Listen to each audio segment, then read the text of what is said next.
everybody, it is day 5 of our main floor renovation project with a custom kitchen.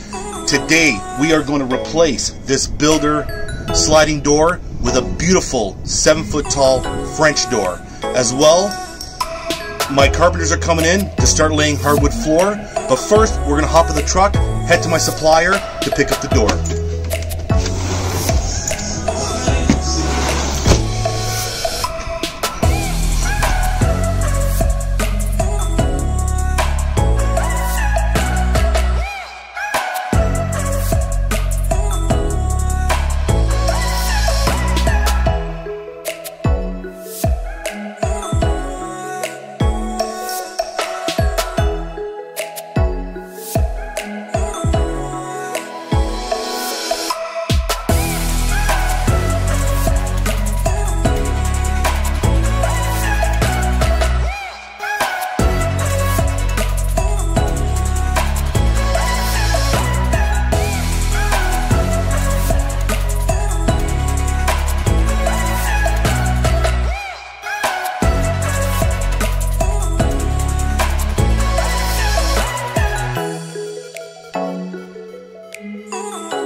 Hey everybody, thanks for watching the video. If you like the video, give it a like, leave a comment, and share with your friends. That lets me know that you like the content and you want to see more.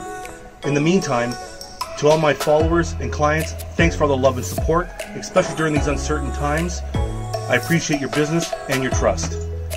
I want everybody to stay safe, be healthy, and don't forget to support local. We'll see you tomorrow.